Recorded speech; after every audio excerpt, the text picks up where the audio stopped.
Back in the book segment tonight, the Pinheads of the week. Here once again, Gutfeld and McGuirk. So McGuirk has chosen the Nobel Peace Prize crew. This is in Norway, right? Yeah. Norwegians. Right. And they want to honor the person who is most peaceful promoting peace. And you have a beef. Well, first of all, my question is, who anointed the Norwegians the arbiters of what's good, bad, or peaceful?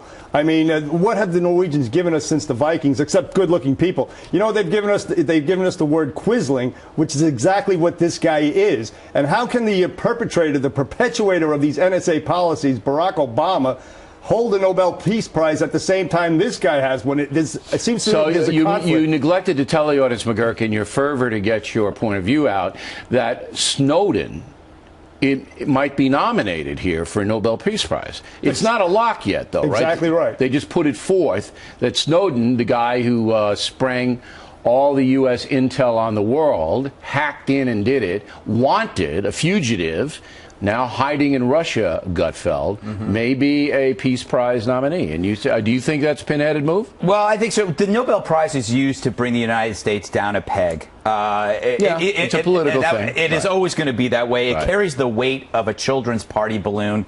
Many people get nominated. I was nominated 6 times. You were? I didn't know. Did you know that, I actually won. Yeah. I actually won, but I rejected it because I was busy. Yeah, I was in Belize. Now, Barack Obama did win the Nobel Peace Prize for... What? Does anybody know? Nobody knows. Being a cool guy. Exactly right. Nobody really knows why he won it. Nobel for cool. You know, and I wonder now how they think about the drones that President Obama is now lobbing all over the globe. And the NSA policy. Which I support. I'm not mocking him for doing it. But you don't like the Snowden possible nomination. Now, Gutfeld, yes, another obscure professor, right? Is a pinhead in your mind? Emmett Evans, he's a poli-sci professor at Cal Poly. A lot of polys there.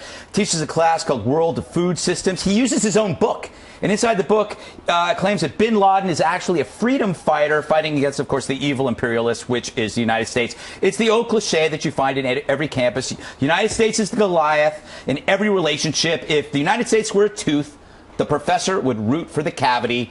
Imagine if one of their students had a relative that died on September 11th. I mean, the guy is really a radical, but we've seen this before. Ward Churchill out in Colorado. But this guy, where is Cal Poly? Is that in Southern California? San Luis Obispo? I think it was Central Coast. Anyway, so he is promoting in his own textbook that bin Laden, he's just fighting for freedom, not a bad guy, blowing up babies. What freedom? I don't really understand. He's not a freedom fighter. He wants a totalitarian belief system. Listen, in the abstract, you can make the case that one man's terrorist is another man's freedom fighter. But this is beyond the pale. Exactly right. You don't crash planes into towers, killing people, women and children, and be a freedom fighter. All right, so the University of California system, there you go. Now, my pinhead of the week is, are you ready? You guys ready? Yes. Me. Wow. Me. You cut away at the wrong time, Chet. The director just cut away. I was going like that, and it cut to them.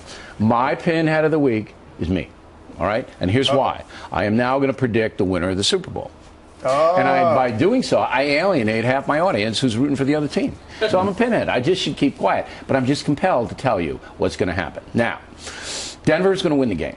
Unless Marshawn Lynch, the guy who hates the media, and therefore I like him, runs for more than 100 yards. If Lynch gets more than 100 yards, Seattle will win. I don't think he will, because Denver shut down the Patriot running game. And Peyton Manning is brilliant, and he'll find the weakness, and he'll pop. Now, the weather's not supposed to be too bad. Weather's not supposed to be too bad at the Meadowlands. It's going to be around 35, 40 degrees. That means Manning's going to have a fast track out there. He's got 4 really good receivers. So I think it's going to be 27-17 in that range. Yeah, that is my prediction. And I'm a pinhead because, number one, you're going out on a limb. Look at all the Seattle fans cursing me out. I can hear them right now. I have a prediction. Yes? During the halftime, a member of the Red Hot Chili Peppers will accidentally fall out of his hover round and break a hip. Oh, is that your prediction? Yeah. They're almost 83 years Okay, old. but Bruno Mars is the main attraction, Yes. right? But the Chili Peppers will be there. Their Chili Peppers will be there with their shirts off, which is kind of gruesome. Showered beforehand, but All right, so we'll see you on show. Monday. We got a lot to talk about on Monday. We'll have, I know I'm going to get hammered with the presidential interview. Wait till you see this. Oh, it's going to be great. Kill me. And then, the prediction. But At least you're not promoting it a lot, though. No. I would never do that. I feel like to keep these things low key. Yeah, this is the first I heard about it. They happen so frequently. I know. Yeah. It's old hat for you. And you were the guy who held up your dopey book in the beginning, Yeah, correct? I'm Is gonna that hold it up right? again. Not cool. Pot, kettle black, everyone. There we go. Gutfeld and McGuirk.